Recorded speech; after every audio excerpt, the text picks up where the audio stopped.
dans les 24 heures, il y en a, ils ont organisé 8 heures. Salut tout le monde, c'est ActuYTB2. On va regarder une story de Poupette à la Mecque avec son guide qui nous dit des choses intéressantes. Et après sa vidéo, je vous dirai mon propre avis. N'hésitez pas à mettre un pouce bleu et à vous abonner. Dans les 24 heures, il y en a, ils ont organisé 8 heures pour le travail, pour une cause de subsistance, on va dire. Et 8 heures pour eux-mêmes et aussi pour leur famille. Se reposer aussi pour leur famille. Et 8 heures pour l'effort de la religion. L'effort sur la religion, le principal effort qu'on doit faire dans la religion, c'est quoi? C'est l'effort sur la foi. C'est l'effort sur la foi. Et deux compagnons, dans les 12 heures de la journée, 6 heures est donné pour l'effort de la religion, 6 heures pour le travail. Et le soir, 6 heures pour l'effort de la religion et 6 heures pour eux-mêmes et leur famille. Quoi qu'il arrive, dans le programme, il y a obligé à la religion. Mais nous, on a fait notre programme, mais on a mis quoi dedans? Dans notre programme journalier, dans notre programme de la semaine, dans notre programme de l'année. Qu'est-ce qu'on a? C'est-à-dire, on a mis, mais on a dit s'il y a le temps. Mais par contre, le travail, c'est pas s'il y a le temps, c'est obligé. Les enfants, c'est pas s'il y a le temps, c'est obligé. La femme, la famille, c'est obligé.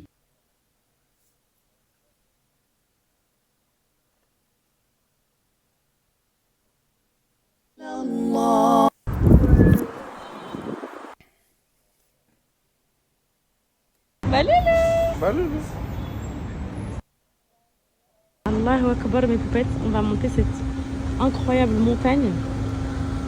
À l'intérieur, il y a une grotte en haut. Et en fait, et c'est dans cette grotte, tout en haut là-bas, vous voyez, il y a des gens qui montent, je vous montre. C'est dans cette grotte que le prophète a eu sa révélation. Les filles, tu Là, c'est Jabal al-Nour, là. Ok. Le prophète sallam, Ouais.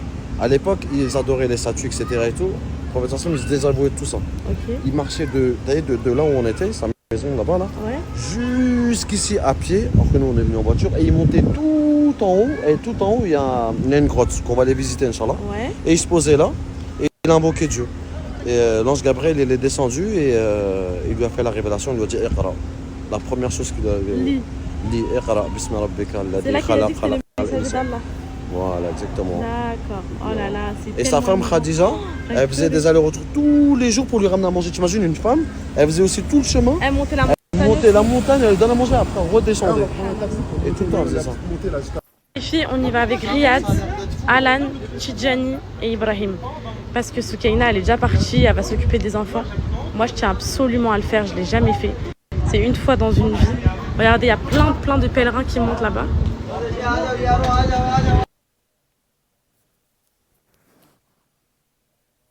Donc là, Tidjani a un petit enfant, il vient de te faire une sadaqa de date, c'est ça? Non, en fait, les petits musulmans, eux là, regarde. Il distribue pour la Ils sadaqa. te disent sabil, hadith sabil. Genre en gros, c'est pas. C'est pas payant quoi. C'est pour. Tu vois, ils ont rien, ils te donnent. Ah, trop beau. Les filles, quand vous arrivez à la montagne. Ah là là. Qu'est-ce que c'est émouvant, mes poupettes, de se dire que notre prophète, il marchait là. C'est une émotion inexplicable. Oui, c'était une vraie femme, Khadija, les filles, la femme du prophète. Elle montait tous les jours la montagne. Et elle lui ramenait à manger, les filles. Tous les jours, comme ça. Sans basket, sans rien. Dans le désert, elle montait, elle montait.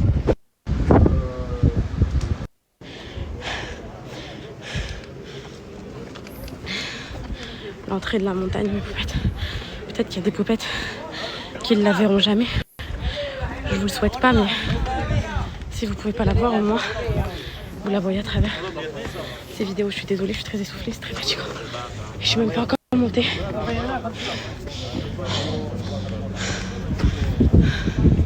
Incroyable. Rahim, j'ai filmé toute la visite de Mika. Après, on leur fera les écrits pour bien leur expliquer, ok mon frère?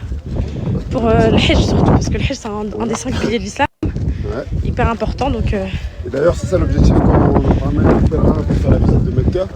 Sur tous les endroits du rite pour le Hajj, c'est pour les initier un peu. Les inciter okay. à justement aller faire le Hajj. C'est ça l'islam, regardez. Donner un peu. Tidjani, il est en train d'aider un vieux monsieur. C'est ça la religion. Quand vous arrivez, c'est des marches comme ça, mes poupettes. Regardez, c'est des marches comme ça, ok? Quand vous arrivez, et vous montez. Regardez les filles. Mecca vu d'ici. Magnifique. Le prophète, il avait la vue sur tout ça. Enfin, il n'y a pas d'immeuble à l'époque, mais vous m'avez compris. Sur toute cette superficie, sur tout ce paysage en tout cas. Croisé une poupette, les filles. Elle vient de me mettre un coup de brumisateur. Trop mignonne avec son mari et leur fille. Trop mignon. Elle est trop chouette. Était mieux. Entre celui qui a lu et celui qui est parti à la grotte. C'est pas pareil. C'est plus celui qui a souffert pour monter, c'est pas pareil. C'est plus transperçant. C'est tout. Mais comme on l'a dit, en ce mois de Ramadan béni, on n'incite pas les gens à monter. Parce que ce mois de Ramadan, on doit mettre toutes nos forces plus dans les talaou et tout ça. Maintenant, celui qui a la capacité de faire les deux, il peut. Si ça lui enlève pas de force pour l'objectif principal qui est l'adoration. Marhaba, mais tu vois le vieux là que tu as voulu aider, je dis laisse-le, il n'a rien à faire ici. Déjà il est vieux, c'est le mois du Ramadan, il ne faut pas l'inciter à faire. Ceux qui font, c'est ceux qu'on sait que voilà, ils peuvent. Mais ceux qui ne peuvent pas.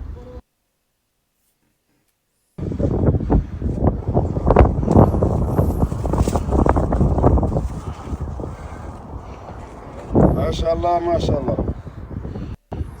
On est bien là. Hein. Combien de photos tu vas arriver? C'est quoi, Tidjani? Prier, c'est rénovation, ça? Prier ici, Brahim. Prier ici. Non, il n'y a rien à faire ici. Ok, voilà. On est venu pour regarder. Regardez, je vais vous montrer. Je vais vous montrer un truc qui va avoir des frissons. Vous êtes prêts ou pas? Attendez. Regardez mes poupettes. Vous voyez dans cette grotte là-bas? Parce que les gens ils font deux unités mais ça sert à rien. Là-bas. Notre prophète, il a eu sa révélation. L'ange Gabriel, il a dit Iqra, tu es le prophète. En fait, il est en spiritualité. En fait, les gens ils mettent leur nom et tout sur les montagnes. C'est du shirk ça. Non, en fait, c'est. Ils veulent graver qui sont passés ici, mais c'est pas des choses bien à faire. Ici, quand tu viens, t'as rien à faire à part à méditer. Comme le prophète faisait. Et on sait que c'était le meilleur des hommes et qu'il avait le bon comportement. Il avait le meilleur des comportements.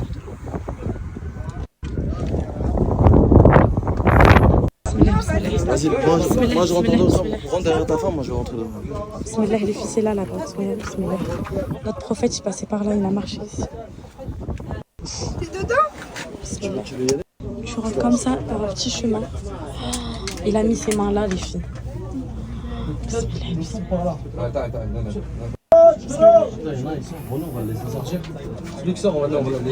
Et là, t'arrives dans un petit fossé comme ça. Subhanallah, les filles, regardez. On est dans la grotte où le prophète a eu sa révélation. Oh, il était assis là. Subhanallah, les filles. L'ange Gabriel, il est venu lui faire la révélation ici. Vas-y, ma chérie, viens. C'est trop émouvant. Ali Mohamed, كما صليت على آل إبراهيم وباركت على محمد وعلى آل محمد كما باركت على إبراهيم وعلى آل إبراهيم. خلاص يا حبيبي خلاص. أنا لسه واحد.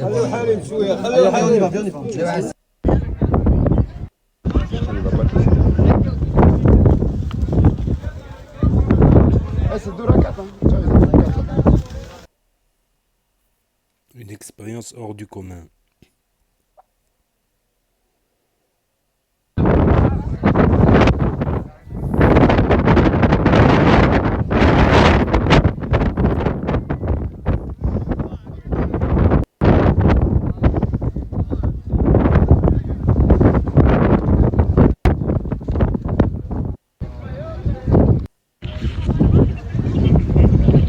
Il y a trop de vent donc je zappe.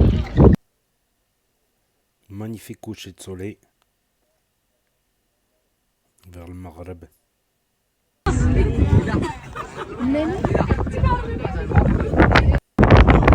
Poupette, regardez, j'ai rencontré une poupette trop mignonne, petit cœur. Elle m'a offert un petit, j'oublierai jamais, wallah, jamais. Sur la montagne de la Révélation, elle m'a offert un petit, vous savez les trucs qui vont sur le frigo là, touristique un peu, ça attrape touriste. C'est la mosquée de Médine. Magnifique, wallah, trop trop belle. C'est beaucoup trop beau, c'est magnifique.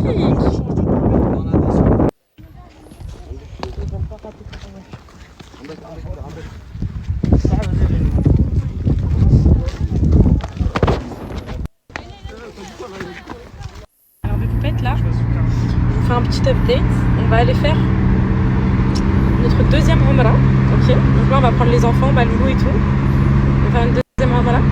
Et avant je voulais vous faire un petit résumé du Hajj. Donc on est pas, comme tout à l'heure quand on a fait la visite de la Mecque, on est passé par les lieux les plus importants, donc les lieux du rite du Hajj. Du coup je Le Hajj, pour celles qui ne savent pas, c'est le pèlerinage en français. C'est un des 5 piliers fondamentaux de l'islam. Là, même si nous on a fait le Umrah pendant le Ramadan, qui équivaut à une récompense de Hajj, on n'échappe pas au Hajj, on fait quand même le Hajj, on n'a pas fait un Hajj. Donc je vais vous expliquer chaque étape du Hajj pour celles qui ne les connaissaient pas. Moi, jusqu'à aujourd'hui, je ne les connaissais pas. C'est toujours bien de savoir un des 5 piliers de l'islam. Donc voilà.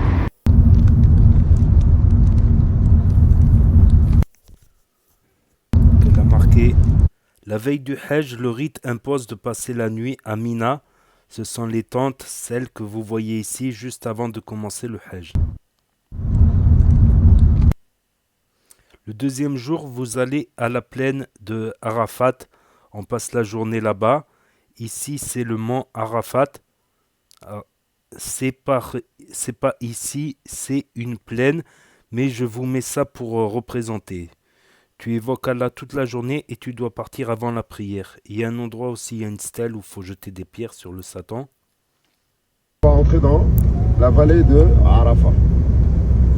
Et Arafat, en arabe, ça veut dire Arifou. Il l'a reconnu. Donc ils ont dit quand Allah il a descendu Adam et Hawa, Adam lui il est descendu au Sri Lanka. Et Hawa, je crois, elle est descendue à une partie en Inde où j'ai oublié. Ouais. Hein? Il n'y a pas beaucoup de musulmans là-bas. C'est les deux seuls. Mais là-bas, ils reconnaissent quand même. Il y a un endroit où ils reconnaissent que Adam était là-bas. El Mouhim. Donc, après, ils se sont cherchés. Je sais pas, je me rappelle plus si c'était pendant des mois ou des années. Ils se sont cherchés mutuellement.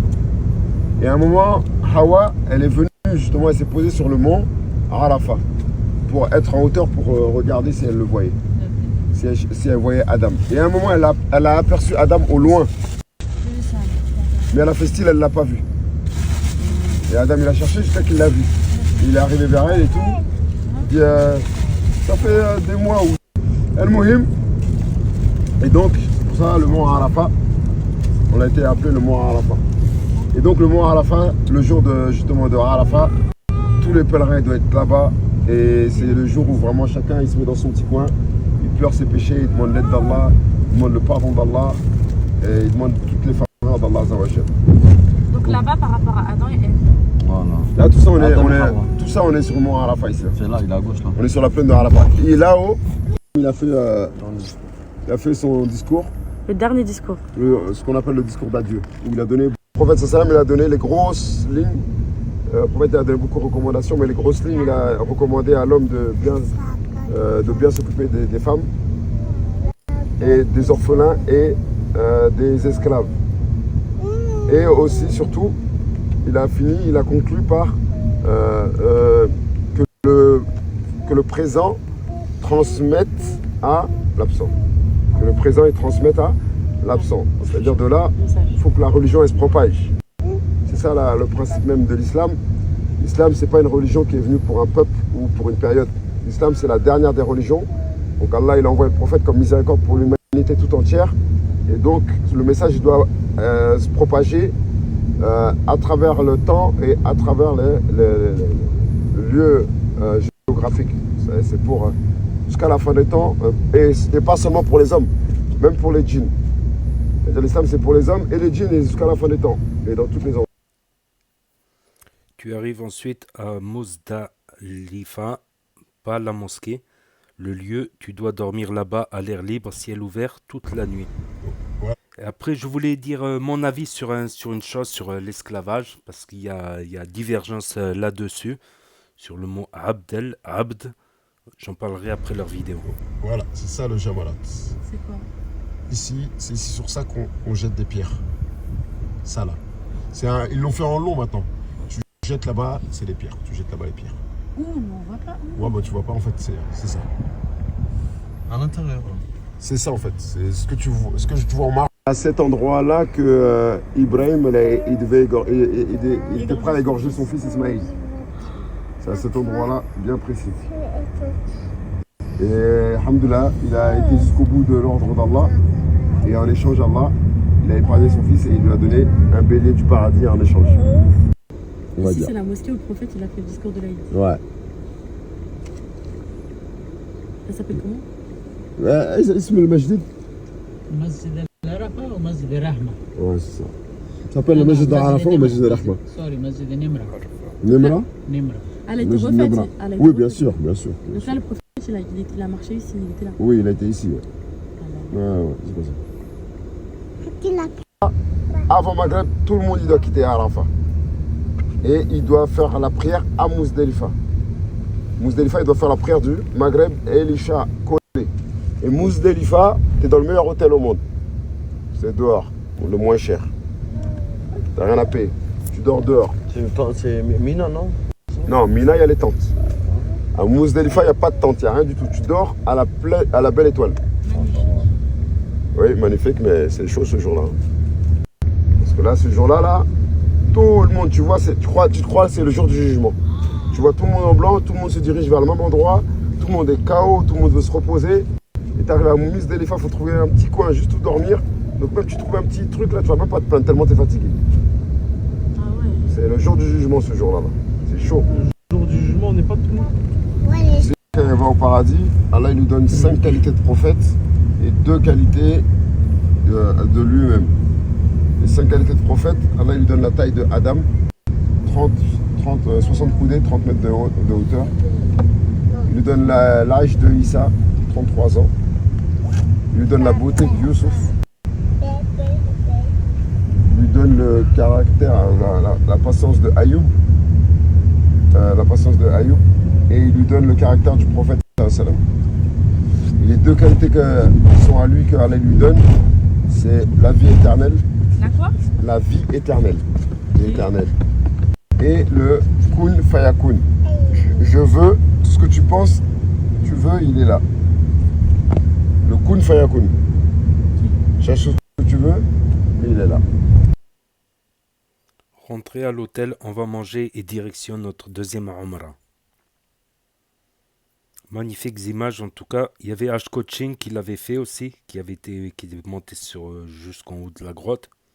Il l'avait filmé aussi, je crois que c'est sur la chaîne 06 ou sur cette chaîne-là.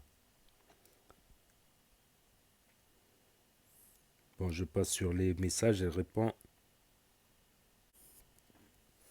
Donc voilà, c'était la story de Poupette à la Mecque. Donc ce que je voulais dire, c'est que je sais qu'il y a beaucoup de gens qui l'ont critiqué. Moi, je vais dire, je pèse. Il y a des choses bien qu'elle fait, Poupette.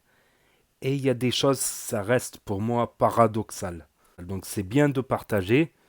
Bon, certes, H-Coaching aussi, il avait montré la Umrah, il avait montré aussi la grotte. Ça avait fait plaisir. Ça fait plaisir pour ceux qui ne l'ont pas vu. Donc c'est bien si elle peut inciter des gens à revenir vers leur religion. Les explications du guide, elles sont bien. Même si, voilà, pour moi esclave, quand il a parlé d'esclave, ma tante aussi, elle disait que Abd, ça veut dire esclave, Abdel, comme Abdel Ilah, Abdillah. Abdillah, ça veut dire l'esclave de Dieu. Mais le mot Abd, ça veut dire aussi disciple. Ça veut dire disciple, donc disciple, c'est un étudiant. Donc un étudiant, il travaille gratuitement. Donc c'est considéré comme un travail gratuit. Et pour qui? Pour le bon Dieu, les disciples pour le bon Dieu, ceux qui étudient la religion, les taleb, tout ça. Donc oui, en général, les écoles s'occupent bien d'eux en leur donnant à manger, tout ça. L'esclavage dans l'islam était réglementé, donc ne peut pas être esclave un musulman, donc ne peut être esclave qu'un prisonnier de guerre. Qu'un prisonnier de guerre non musulman peut être esclave en cas de guerre. Donc même il y a des histoires, des hadiths qui disaient que certains prisonniers de guerre du clan Quraysh, du clan Umayya, quand ils étaient prisonniers, ils étaient libérés s'ils apprenaient à lire et à écrire à un de leurs hommes. Donc c'est un travail de professeur. Ça peut être des travaux forcés. Donc l'esclavage est réglementé. Malheureusement, il y a des musulmans qui ont passé outre avec le takfir. C'est-à-dire quand ils faisaient des guerres contre des musulmans, ils disaient que ce n'étaient pas des vrais musulmans. Ils cherchaient le petit détail, la petite bête. S'ils n'étaient pas du même adab, tout ça, pour leur mettre du takfir, afin de pouvoir les mettre en esclavage. Et d'autres gens aussi, ils sont passés outre, mais l'esclavage est réglementé, ça ne peut être, en islam, c'est assez clair, il me semble, ça ne peut être que que des prisonniers de guerre non musulmans. Et il suffit qu'ils se convertissent à l'islam pour qu'ils soient libres. Pour moi, en tout cas, le mot abd, abd, pour moi, ça veut plus dire le mot étudiant qu'esclave. Pour moi, il y a une divergence nette là-dessus. Voilà, c'était juste mon point de vue. Peut-être je me trompe, peut-être j'ai raison. Si des gens ont plus de science que moi qui m'écoutent, s'ils peuvent m'informer. Donc, qu'est-ce que je voulais dire? Je voulais dire oui, d'accord, ce qu'elle fait de bien, c'est bien. Si elle peut inciter des gens à aller faire leur umrah, si elle peut inciter des gens à revenir vers leur religion, ça peut être une chose bien. Mais moi, ce que je trouve pas bien, c'est, je vais vous montrer là en image. Donc voilà, on est sur le compte Instagram de Poupette. C'est le compte officiel, tout certifié avec le petit V en bleu. Donc en fait, là, elle va mettre une photo de la mec là. Juste en dessous d'une photo où elle est en mini-jupe. Donc c'est associer la mini-jupe à l'islam. Non, et elle n'est pas voilée. Donc elle va mettre des photos où elle est voilée à la Mecque à côté des photos où elle n'est pas voilée. Non, l'islam, ce n'est pas ça. Elle va mettre des photos en maillot de bain, presque. Donc non, pour moi, c'est pas cohérent. C'est pas des tenues de type musulman. Si elle veut, voilà, en mini-jupe comme ça, je suis désolé.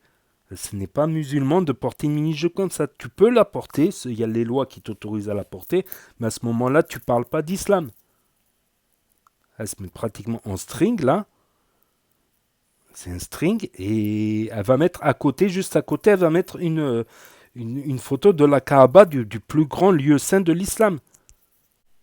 Ou même, tu reviens sur son compte Snapchat, donc on voit Poupette à la Mecque, et là, qu'est-ce qu'on voit? On voit qu'elle n'est pas voilée.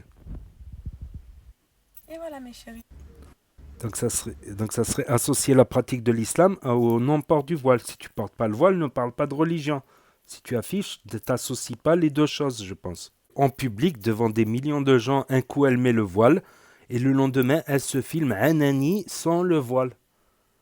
À la limite, si c'est quelqu'un qui n'est pas connu, c'est dans son cadre du privé, elle prie dans le privé, elle met le voile pendant la prière, et après elle ne le met pas, ça la regarde. C'est des choses qui existent, mais ça la regarde, mais c'est en privé. Donc là, c'est comme un message pour nous dire qu'on peut mettre le voile et l'enlever, faire ce qu'on veut avec la religion. Pour moi, ça peut être interprété comme ça. Ça peut être interprété comme ça. De mettre le voile le vendredi, le samedi se mettre en string et en boîte de nuit. Et moi, personnellement, peut-être je me trompe, j'espère que je me trompe, mais dès qu'elle va arriver à Dubaï, elle va enlever le voile et se snapper sans le voile. 2 jours après, elle va montrer ses jambes dénudées. C'est dénudé. Donc, je rappelle, le sens premier du voile, c'était pour dire non à la jahiliya, à la société de la jahiliya, où les femmes étaient que des objets vendus, revendus et prostituables. Donc, certains gens même tuaient leurs petites filles, les enterraient vivantes pour qu'il n'ait pas cette honte-là. Donc il y avait des femmes qui étaient vendues, c'était normal, c'était sur la place publique à la Mecque, au milieu des centaines de statues, alors autour de la Kaaba, alors que la Kaaba, c'était la maison d'adoration qu'a construit Sidna Ibrahim, alayhi salam, le prophète Abraham, si vous préférez. Il a construit ça pour le monothéisme. C'était les premières formes d'islam. C'était de l'islam. Même à l'époque d'Adam, Adam et Ève aussi, on peut dire c'est de l'islam, Dieu unique. Donc c'était pardon. Et c'est vrai que c'est là-bas où il a été avec sa deuxième femme et son fils Ismaël. C'est là-bas où, vers Arafat, où il devait égorger son fils et il a mis le mouton, d'où la fête du mouton. Historiquement, c'est prouvé que c'est là-bas, l'eau de Zemzem, tout ça. Et c'est là-bas, il a construit la Kaaba, une maison d'adoration pour le Dieu unique. Donc comment on fait une maison d'un grand prophète, une maison d'adoration pour un Dieu unique, et autour il y a 350 statues de 350 sectes. Dans certaines, je vous épargne les détails de certaines de ces sectes avec des statues bizarres. Je vous épargne les détails. La Jahiliya, c'était vraiment... c'était limite... Pour moi, la Jahiliya, c'était limite proche des trucs romains, des trucs de barbarie, des trucs d'orgie et barbarie. Il y avait des actes de barbarie, des actes d'orgie. Euh, pour moi, c'était proche. Donc, je reviens au sujet. Oui, les femmes, elles ont mis dans l'islam, elles ont mis le voile pour dire non, on cache notre beauté. Donc, c'est le sens premier du voile. Et on veut les droits que nous donne l'islam, c'est-à-dire des droits d'individus et pas comme objet. Donc, le sens premier, c'est pour cacher sa beauté. Donc, si tu le mets en public, c'est pas la peine de l'enlever le lendemain. Il y a des sœurs voilées qui se font accoster par des fétichistes parce qu'ils disent, bah regardez, bah, elle met le voile, ça veut rien dire. Le lendemain, elle est en string à la plage, à la piscine. Ça veut rien dire. Donc il y a certains détraqués dans leur tête, ils vont draguer et puis après insulter des femmes voilées parce qu'elles ne leur répondent pas. En général, une femme, si elle va mettre le voile, c'est pour se consacrer à la religion et à sa vie de famille, ou se préserver pour fonder une famille avec un homme unique. Voilà, un homme dans la religion comme elle. Ce n'est pas pour être dragué comme elle est dans la rue. Donc c'est pareil pour TikTok. Ne passez pas ce message qu'on peut mettre le voile et le lendemain l'enlever parce qu'il y a des gens détraqués dans la rue et ça finit mal. Pas dans les quartiers, pas dans les banlieues, parce que les banlieues, bon, tout le monde a peur des banlieues. Les banlieues, tout le monde se tient correctement dans les banlieues, mais dans les centres-villes, oui, il y a des femmes voilées qui se font insulter, qui se font accoster, et c'est intolérable. Et faut pas. C'est comme si certaines, elles font le jeu de ces pervers, de ces fétichistes, en leur montrant qu'on peut mettre le voile et l'enlever, que ça veut rien dire. Bon, Poupette, elle est mariée, elle a des enfants, tout ça. C'est bien, elle est fidèle et tout. Là-dessus, comme on dit, dans un jugement, il y a du pour et du contre. Après, je peux me tromper, c'est que mon avis, mais mon avis, comme je vous ai montré son Insta, voilà, en mini-jupe, quoi, en mini-jupe, et après, elle va mettre une photo de la Mecque, alors que deux photos à côté, elle est en mini-jupe. Donc, elle va associer le fait d'être religieuse et de pouvoir porter la mini-jupe. Ça n'existe pas en islam. Et c'est incohérent. Et si demain, elle se remet en maillot, tout ça, c'est comme si elle avait dit elle a fait un régime et que le lendemain, elle se mange 3 kebabs d'affilée. Ce n'est pas cohérent. Elle se mange des quantités astronomiques. Ce n'est pas cohérent. C'est un exemple. Je ne veux pas dire... tu vois, c'est comme si le mec il dit il arrête de fumer, après tu le vois 1 heure après avec une clope dans le bec. Donc déjà, il perd toute sa crédibilité là-dessus. Là, c'est pareil, elle va perdre toute sa crédibilité au niveau religieux. Puis il y a des gens, je pense qu'il y a des gens beaucoup plus instruits, beaucoup mieux placés pour parler de religion. Donc c'est pour ça que j'ai dit que sa première Umrah, comme elle s'est mise à moitié à poil pendant ce ramadan-là, il a fait la Umrah, elle n'aurait dû pas le filmer. Si elle s'améliore et qu'elle a une tenue vestimentaire plus propre à l'islam, ben pourquoi pas, avec le temps. Comme on dit, Rabbi pardonne, voilà, on peut laisser une chance. Et là, la deuxième Umrah qu'elle fera, elle peut la filmer pour partager. En plus, elle aura plus de connaissances, elle aura plus appris. On me dit, elle parle de religion, c'est bien, mais elle n'a jamais parlé de religion avant ça. Elle n'a jamais parlé de religion avant ça. Il manque plus qu'elle nous fasse un placement de produit pour une agence de voyage qui fait des Umrah. Donc, c'est comme la femme qui ne met pas le voile dehors et qui le met pour sa prière, elle le fait dans le cadre privé. Ça ne regarde que elle. Si elle veut montrer ses jambes sur Snap, Instagram, qu'elle montre ses jambes, mais qu'elle parle pas de religion, ou qu'elle fasse sa religion, mais vraiment en privé. Parce que j'en suis sûr, dans 2-3 jours, elle va enlever le voile et elle va se mettre en maillot à la piscine et elle va se snapper en maillot. Encore, tu vas en maillot à la piscine, ok ? Mais en plus, tu le snaps devant des millions de gens, presque en string, devant des millions de gens. Donc bon, je trouve ça incohérent. Donc, comme j'ai dit, il y a du pour et du contre. D'un côté, c'est bien si elle incite l'influence des gens à revenir vers leur dîne, vers leur religion, c'est beau. C'est vrai que c'est très chargé en émotions de marcher sur les pas du prophète, sallallahu alayhi wa sallam. C'est vrai que c'est chargé en émotions. Mais je pense que après tout ce qu'elle a fait, l'histoire des cagnottes, l'histoire des placements de produits douteux, elle aurait dû faire cette Omra-là, si elle voulait vraiment la faire, qu'elle la fasse en privé. Et que quand elle est prête, qu'elle est carrée, et qu'elle était carrée pendant longtemps, là qu'elle le fasse en public. Quand elle est carrée. Mais si demain, voilà, de toute manière, voilà. On laisse une chance, mais bon, si c'est pour faire, tu deviens Haja, et après tu te mets en string, une Haja en string, on n'a jamais vu devant des millions de gens. À ce moment-là, l'islam, il permettrait même à des acteurs ou des actrices de X d'aller faire leur Umrah et de s'afficher aussi. Ça serait associer Allah, la religion, à des actes non musulmans. Le port du voile, c'est pour le sens premier, c'est pour cacher sa beauté. Pour dire non à une société de décadence où les femmes sont vendues, où les femmes vendent leur corps. Où elles ne sont que des marchandises, où elles vendent leur corps. C'est pour dire non. On n'est pas de ces filles-là qui vendent notre corps, donc venez même pas nous parler de ça. C'était ça le sens premier du voile. C'est pas que tu mets le voile et que le lendemain tu l'enlèves. Pour moi, c'est pas très cohérent, voilà. Bon, je vais écourter la vidéo là, c'est que mon propre avis, et j'ai le droit d'avoir mon propre avis, encore heureux. Voilà, donc, et si ça peut aider des femmes et des conseils, voilà, surtout des femmes qui ont des publics à coût de millions, ne faites pas des trucs comme ça, on va vous le reprocher tôt ou tard. Et moi, je suis gentil. Mais des gens bizarres, ils vont vous le reprocher aussi. Des gens beaucoup moins gentils vont vous le reprocher. Donc je dis pas ça non plus pour votre mal, je dis ça pour votre bien.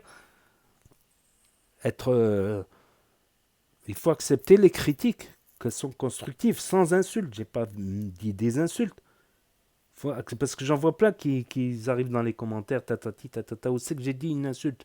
J'ai le droit de dire mon avis et de critiquer, tant que c'est une critique constructive. Voilà, tout simplement. Donc, n'hésitez pas à me dire, vous, ce que vous en pensez, sans insulte, bien sûr, à mettre un pouce bleu, à vous abonner, à cliquer sur la cloche, et je vous dis à bientôt pour de nouvelles vidéos. Merci d'avoir regardé. C'était Actu YTB2, premier sur les actus, les infos des influx.